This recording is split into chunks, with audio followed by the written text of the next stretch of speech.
Have you ever lost your peace just because someone didn't text back? Have you ever stayed up all night replaying what someone said about you? And deep down, you knew it shouldn't matter that much, but it did. My friends, most of us don't suffer because of what people do to us. We suffer because of how much we care about what they think of us. We bend, we break, we lose ourselves trying to please everyone. And in that process, we forget the one person who truly deserves our care, ourselves. Today, let's talk about something powerful. You care too much, stop it. Because sometimes caring less doesn't make you heartless, it makes you free.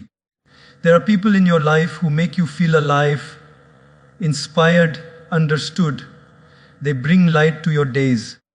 But there are also people who slowly drain you, not because they are bad, but because your heart gives more than it receives. You see, caring is a beautiful quality until it becomes self-destruction in disguise. Sometimes we hold on to relationships, friendships, and connections long after they've stopped nourishing us, only because we don't want to appear selfish, cold, or unkind. But my friends, being kind to others while being cruel to yourself is not kindness, it's confusion. You can love someone and still walk away. You can wish them well and still create distance. You can forgive them completely and still choose not to let them have access to your peace. It's not that you stopped caring, it's that you started caring for yourself too. The truth is, not everyone who enters your life is meant to stay forever. Some come to teach you patience, some to teach you boundaries, and some to teach you how to value your energy. The problem is, we confuse temporary lessons for lifelong commitments. We must learn to protect our emotional space like we protect our homes. You wouldn't let anyone walk into your house and rearrange your furniture, right? So why do we allow people to walk into our minds and rearrange our peace? Protect your peace, not by building walls, but by building wisdom. Recognize who deserves your time and who drains your strength. The ones who truly care about you will never demand your constant availability. They will respect your silence. They will value your boundaries. They will love you even when you say no. But those who only take from you, they'll call you selfish the moment you stop giving. And that's when you must remember peace is not found in pleasing others, it's found in choosing yourself. So love deeply. Yes, be kind always. But never let your compassion become the reason you collapse. You can care without carrying. You can love without losing yourself. Because your energy, your peace, your joy, they are sacred. And the moment you start protecting them, your life begins to change. We often think caring too much means we're being loving, that we're good, hearted, kind, and emotionally generous. But sometimes caring too much doesn't come from love. It comes from fear. Fear of being left out. Fear of being unloved. Fear of being forgotten. So we overextend ourselves. We text first. We say yes when our heart says no. We tolerate behavior that breaks our spirit, not because we're weak, but because we're terrified that if we stop caring, we'll lose people. But here's the truth, love and fear cannot exist in the same heart. When love is real, it's peaceful, it's patient, it doesn't demand your exhaustion. Fear, on the other hand, disguises itself as care. It whispers, if you stop trying, they'll stop loving you. It tells you that your worth depends on how much you do for others. It convinces you that being available all the time will make you valuable. But what it really does is make you invisible. When your care is born out of fear, you start overgiving, overthinking, over-apologizing. You start taking responsibility for other people's moods. You start believing that if someone is unhappy, somehow it's your fault. That's not love, that's emotional slavery. Love is free, fear is conditional. Love says, I care about you. Fear says, I need you to like me. And the difference between the two is what decides your peace. Many of us grew up believing that caring more means loving more. We were taught to please, to adjust, to bend, to make everyone else comfortable, even if it hurts us. But the deepest truth is this: when you love from fear, you attract people who feed on that fear. You attract situations that test your self-worth. You start giving to prove your value rather than giving from fullness. Let me ask you something. How many times have you tried to make everyone happy only to end up feeling empty yourself? How many times have you said, I'm fine, when you were breaking inside just to avoid disappointing someone? That's what fear does. It silences your needs and amplifies your guilt. Real love doesn't ask you to shrink so someone else can shine. It doesn't demand your constant attention to prove your loyalty. Real love allows space, it breathes. It gives you freedom to rest without feeling guilty. It honors your boundaries because it understands that peace is sacred. So, stop mistaking fear for love. You don't have to care so much that you lose sleep, lose self-respect, or lose your center. The people who are meant for you will not leave because you stopped overcaring. They'll stay because they value the calm, grounded version of you, not the anxious, overthinking version trying to earn love. When you care too much from fear, you chase love. When you care just enough from peace, you attract it. So learn to care less from fear and more from freedom. Because the moment you do, you'll realize that love isn't something you have to earn. It's something you naturally deserve. You can't control others' opinions. You simply can't. And the sooner you accept that truth, the lighter your heart becomes. Because no matter how kind you are, no matter how pure your intentions are, people will always see you through the filter of their own perception. Some will see your silence as strength, others as arrogance. Some will call your confidence go, while others will admire your courage. What they say about you reveals who they are, not who you are. We spend so much of our lives trying to correct the way people see us. We defend, we explain, we justify. But here's the truth. The world doesn't see you as you are. It sees you as it is. Everyone looks through their own lens, shaped by their past, their pain, their fears, and their insecurities. You can't change that lens, but you can choose not to be affected by it. Think about it. When someone calls you selfish for finally setting boundaries, are you really selfish, or are they just uncomfortable because you stopped serving their comfort? When someone calls you changed, is it because you actually changed, or because you stopped tolerating what you used to? Every opinion, every judgment, every label someone throws at you says more about their mindset than your reality. And yet, we waste so much emotional energy trying to explain ourselves to people who've already made up their minds. We replay conversations, we craft the perfect reply. We want them to understand our heart. But my friends, some people are not meant to understand you. Some are meant to misunderstand you because that misunderstanding is what pushes you toward authenticity. You see, when you stop trying to manage others' opinions, you finally start managing your peace. You stop performing. You stop pleasing. You stop bending yourself into shapes that don't fit your soul. You realize you are not here to be liked by everyone. You're here to be real. The truth is, people will project their own wounds onto you. Someone who's been betrayed will see betrayal even in loyalty. Someone who's been abandoned will doubt even the purest care. You cannot fight their perception, but you can choose not to live under its shadow. When you let go of the need to be seen a certain way, you start shining in your natural way.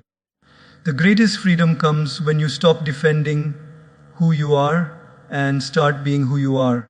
Because the ones who matter, they see you, they feel your sincerity, they recognize your intent even when your words stumble. And those who don't, no amount of explanation will change their perception. So stop trying to control the uncontrollable. Don't let someone's limited view of you limit your life. Let people think what they want to think, because they will anyway. Instead, focus on living in alignment with your values, your truth, your purpose.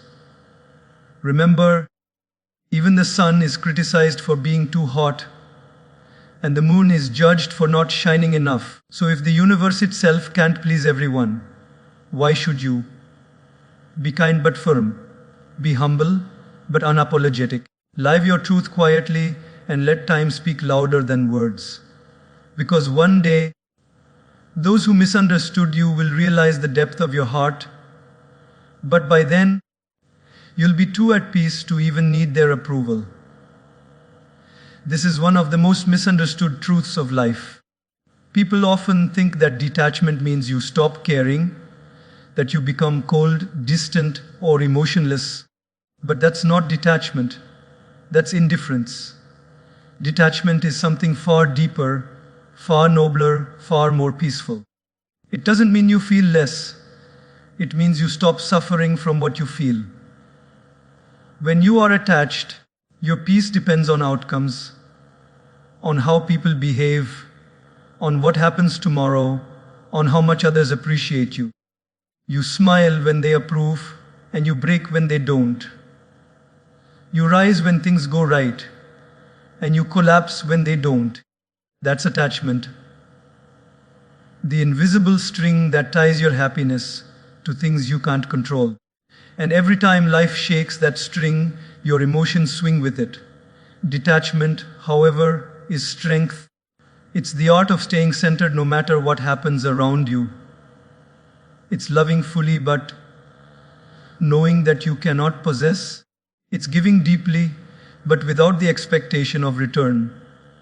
It's showing up with kindness but also being okay if that kindness isn't recognized. Detachment is the spiritual maturity to say, I will do my best and I will let life do the rest. Let's be clear, detachment doesn't make you heartless. It makes you whole. When you are detached, you still love, but your love doesn't bind, it liberates. You still care, but your care doesn't consume, it balances. You still engage with life, but you don't become a prisoner to its ups and downs. You act, you give, you feel, but you don't cling. Imagine holding a handful of sand. If you clutch it tightly, it slips away, but if you hold it gently, it stays. That's what detachment feels like. A gentle hold on life, people, and emotions. You don't squeeze them out of fear. You simply let them be, trusting that what's meant for you will stay and what's not meant will leave.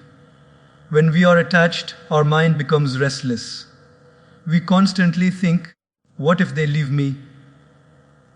What if I fail? What if they don't like me anymore? These thoughts become chains that keep us trapped in anxiety. But when we practice detachment, those chains break. You begin to live with trust. Trust in yourself, in timing, in the divine plan.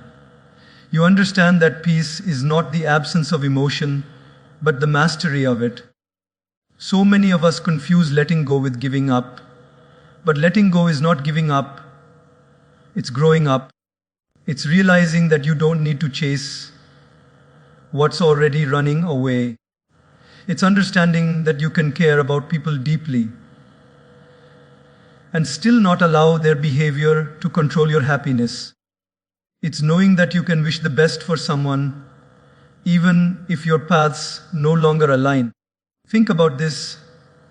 The tree doesn't cling to every leaf that falls. It lets them go, knowing that letting go makes space for new life to bloom. Similarly, when we let go of emotional attachments that hurt us, we make space for peace, clarity, and new beginnings. The beauty of detachment is that it brings freedom without taking away compassion. It teaches you how to love without losing yourself. It allows you to stay calm in chaos, patient in pain, and grateful in uncertainty. You stop fighting life and start flowing with it. So don't be afraid to detach. Detach not because you don't care, but because you finally understand that your peace is priceless. You can still love them, but you don't have to suffer for them. You can still dream, but you don't have to be destroyed if things don't go your way. You can still give your best, but you don't have to tie your worth to the results. True peace begins when you stop clinging and start trusting. When you stop controlling and start surrendering. When you stop fearing loss and start embracing flow. Because when your happiness no longer depends on external circumstances, when it springs from within, that's when you've mastered detachment. And that's when life stops being a storm that tosses you around and becomes a river that carries you gently home. It's what happens when your mind and your heart are both working overtime. When you care so deeply about something or someone that your thoughts refuse to rest. You replay conversations, you analyze every word, every silence, every gesture, searching for meaning, clarity, reassurance. You're not doing it because you're weak, you're doing it because you feel too much. Because your emotions run deep and your care has no boundaries. But here's the truth. Overthinking is not a sign of intelligence or love. It's a sign of emotional exhaustion. It's what happens when your heart carries the burden of things it cannot control. You lie awake at night thinking, did I say something wrong? Do they still care? What if I lose them? What if I fail? These questions circle around your mind like restless birds that never find a place to land. The reason overthinking hurts so much is because it's not just mental, it's emotional. It's the fear of loss, the fear of being misunderstood, the fear of being not enough. You care so much that you start trying to control outcomes with thoughts. You think if you analyze enough, you can prevent pain. But instead, you end up reliving it before it even happens. Overthinking is what happens when caring turns into worrying. It's when empathy becomes anxiety.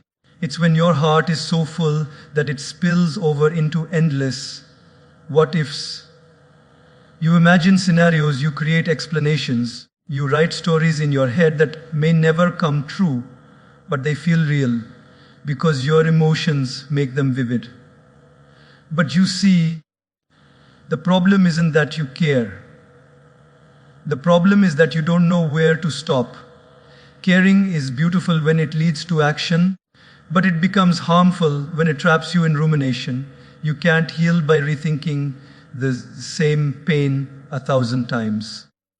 You can't find peace by constantly revisiting the wounds that made you lose it. There comes a point where you must remind yourself, I don't need to figure it all out right now. Because most of what we overthink never even happens. The people we worry about find their own way. The situations we fear often dissolve with time. Life has a rhythm, but we miss it when we try to predict every beat. You must understand, overthinking is an emotional reaction to uncertainty. Your mind is trying to protect you from possible pain by preparing for it. But in doing so, it keeps you in a constant state of emotional alertness. You're always waiting for something to go wrong. You're always trying to read between lines that don't even exist. The key is not to stop caring, but to care differently. Instead of caring by overthinking, care by trusting. Trust that what's meant for you won't need chasing. Trust that people who truly value you won't make you question your worth. Trust that life, even when uncertain, has a way of working things out for your growth. Try this the next time your mind begins to spiral. Pause. Breathe. Place your hand on your heart and whisper to yourself, it's okay not to know. Because it really is. You don't need to have all the answers. You just need peace in the middle of uncertainty. Learn to differentiate between thinking and dwelling. Thinking is active, it leads to clarity. Dwelling is repetitive, it leads to exhaustion. Thinking solves, overthinking suffocates. And the difference lies in your ability to let go once you've done your part. When you stop overcaring, you don't stop loving. You start loving peacefully. You stop needing to control every detail and start learning how to flow. You start giving space to yourself, to others, and to life. You start trusting that everything doesn't need your constant supervision to turn out okay. Remember, your mind can't rest when your heart is afraid. So instead of trying to calm your thoughts, calm your fears. Instead of asking, what if it goes wrong? Ask, what if it turns out better than I expected? Shift your focus from fear to faith, because the truth is, you'll never think your way into peace. You'll only feel your way into it.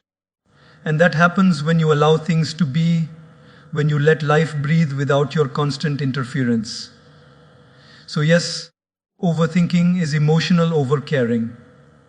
But when you start to care with trust, with surrender, with acceptance, the noise begins to fade, the storms in your head begin to quiet, and in that silence, you'll find something priceless, peace that doesn't depend on answers. Most of us don't even realize how much of our life is quietly controlled by this one invisible addiction. The need to be liked, accepted, and approved by others. It starts early. As children, we learned that when we behaved a certain way, people smiled. When we spoke softly, agreed quickly, or acted politely, we were praised. But when we expressed anger, disagreed, or showed sadness, we were told to be good. So slowly, without noticing, we began to edit ourselves. We learned to hide certain emotions, to wear certain masks, to say what others wanted to hear.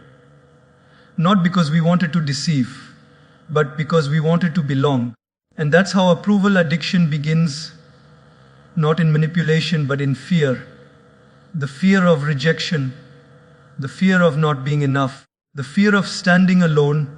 So we adapt, we please, we perform, we shape, shift into versions of ourselves that fit other people's expectations, bosses, parents, friends, society. But with every layer of pretending, we lose a layer of truth. The irony is that the more we try to be liked, the less we are truly known. People start loving the version of us that we created for them, not the real us. And deep down, that creates a silent pain. If they really knew who I am, would they still accept me? That's the curse of approval addiction. Even when people love you, you can't feel it fully, because part of you knows they're loving your performance, not your presence. We become addicted to praise like it's oxygen. A compliment gives us a high, criticism feels like suffocation. We scroll through messages and likes, searching for tiny signs that we matter. But here's the painful truth. When your happiness depends on being approved, you'll always be emotionally hungry. Because no amount of approval can fill the emptiness of self-rejection. You start saying yes when you mean no. You agree when you disagree. You stay silent when your soul screams to speak. You become everyone's good person, but your heart feels exhausted. Because pretending to be what others want you to be is the most draining form of emotional labor. It takes energy to constantly manage perceptions, to monitor every word, every reaction, every impression.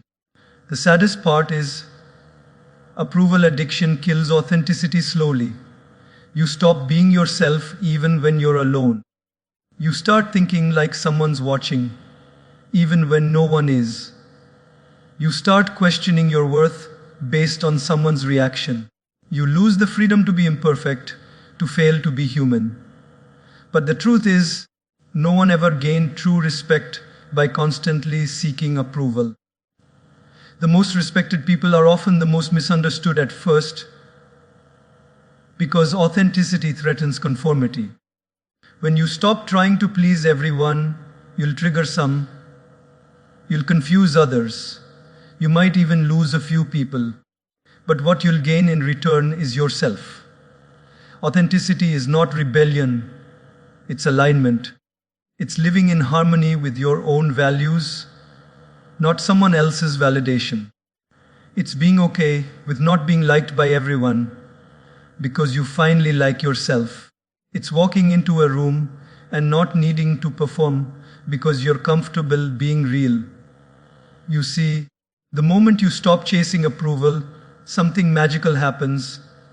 People start feeling your truth. And truth, unlike performance, doesn't fade. It doesn't need applause. It doesn't demand recognition. It just is. So how do you heal from approval addiction? You start by disappointing people gently, but intentionally. You say no when it feels wrong. You express opinions even when they're unpopular. You choose silence over forced smiles. You give yourself permission to not explain your every decision. And at first, it feels uncomfortable. You'll feel guilt. You'll fear judgment. But slowly, you'll notice something. The world doesn't end when you stop pleasing everyone. In fact, it becomes lighter. Real people begin to appear. People who love you for your realness, not your performance. There's an incredible peace that comes with authenticity. You stop rehearsing your life and start living it.